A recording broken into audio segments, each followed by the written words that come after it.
Anganwadi worker, आशा worker आपके health का पूरा बोझ ढोते हैं अपने कंधों पे। उनके कंधे पर जो बोझ है वो दिनों दिन बढ़ता जा रहा है सर। उनकी they are overworked and underpaid.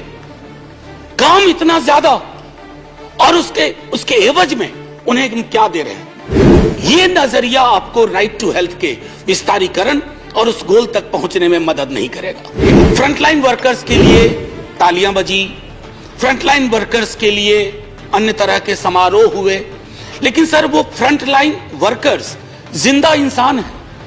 वो तालियों से उनका पेट नहीं भरेगा, सिर्फ उनकी वाहवाही होगी, उससे उनके घर की चिंताएं खत्म नहीं होंगी। क्योंकि यूनिफॉर्म सिविल कोड पर हमारा आपका विरोध था, विरोध है और विरोद रहेगा। और वेलफेयर स्टेट में ये लाभार्थी की संज्ञा कि ये लाभार्थी, कोई लाभार्थी नहीं है सर। मैंने बार बार कहा इसी सदन में, बड़े कोई भी पार्टी, आजकल तो कंपटीशन चल पड़ा है, मुफ्त मुफ्त मुफ्त। अरे मुफ्त कुछ नहीं है, उसका टैक्स है, किसी भी फॉर्म में हो, आप उसके टैक्स का एक मिनिमम रिलीफ दे रहे हैं, इसको मुफ्त मत कहिए। और दुनिया के गरीब गरीब मुल्क सर हमसे ज्यादा खर्च कर रहे हैं, हमसे गरीब हैं, लेकिन हेल्थ में उनका एक्सपेंडिचर हमसे ज्यादा है, क्योंकि वो जानते हैं कि जब तक पब्लिक हेल्थ पैरामीटर्स को दुरुस्त नहीं किया जाएगा, आप कितनों रेटोरिकल चीजें कर लें, वो जमीन पर कभी भी नहीं आ पाएंगी। सर जिस शिद्दत से आज हमारे भाजपा के साथी यूनिफॉर्म सिविल कोड को लेकर के जो कि बिल इंट्रोड्यूस हो चुका है, मैं चाहूंगा कि उसी शिद्दत से आप इस बिल के बारे में भी वही नजरिया रखें, क्योंकि यूनिफॉर्म सिविल कोड पर हमारा आपका विरोध था, विरोध है और विरोध रहेगा। फ्रंटलाइन वर्कर्स के लिए तालियां बजी, फ्रंटलाइन वर्कर्स के लिए अन्य तरह के समारोह हुए, लेकिन सर वो फ्रंटलाइन वर्कर्स जिंदा इंसान है। वो तालियों से उनका पेट नहीं भरेगा, सिर्फ उनकी वाहवाही होगी, उससे उनके घर की चिंताएं खत्म नहीं होंगी।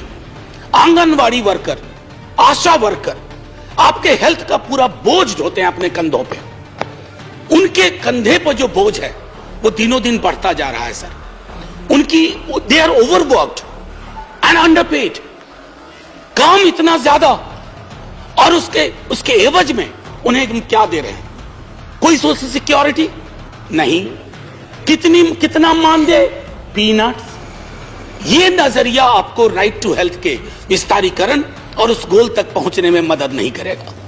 और दुनिया के गरीब गरीब मुल्क सर हमसे ज्यादा खर्च कर रहे हैं, हमसे गरीब हैं, लेकिन हेल्थ में उनका एक्सपेंडिचर हमसे ज्यादा है, क्योंकि वो जानते हैं कि जब तक पब्लिक हेल्थ पैरामीटर्स को दुरुस्त नहीं किया जाएगा, आप कितनों रेटोरिकल चीजें कर लें, वो जमीन पर कभी भी नहीं आ पाएंगी। और वेलफेयर स्टेट में ये लाभार्थी की संज्ञा कि ये लाभार्थी, कोई लाभार्थी नहीं है सर। मैंने बार बार कहा इसी सदन में, बड़े कोई भी पार्टी, आजकल तो कंपटीशन चल पड़ा है, मुफ्त मुफ्त मुफ्त। अरे मुफ्त कुछ नहीं है, उसका टैक्स है, किसी भी फॉर्म में हो, आप उसके टैक्स का एक मिनिमम रिलीफ दे रहे हैं, इसको मुफ्त मत कहिए। और ये बेनिफिशियरी के नजरिए से मत देखिए, राइट के नजरिए से देखिए, अधिकार के नजरिए से देखिए। मैं इच्छा बड़ी थी कि मैं डिवीजन ले लूं, इस पर मत विभाजन की मांग करूं, क्योंकि यह बिल हम सबके मन का है।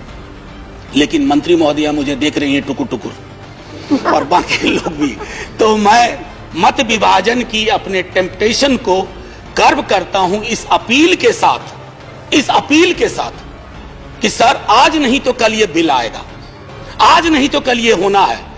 आप तो दूसरों की भी चीजों का श्रेय लेते हैं, ये करके अपना श्रेय खुद ले लीजिए।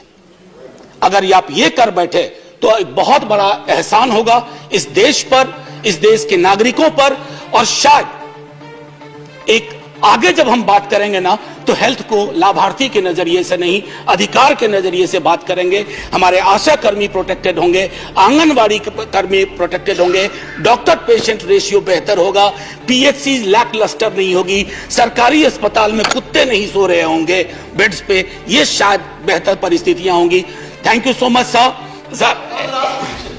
नहीं, देखिए मैं एक इसमें सर करार करवाना चाहता हूं, आप यूनिफॉर्म सिविल कोड वापस ले लीजिए बिल को।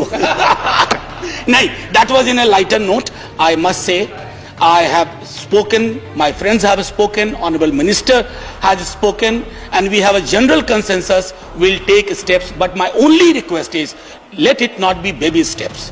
Let it to be a huge step at one point of time, and do it soon, and I withdraw the bill from voting.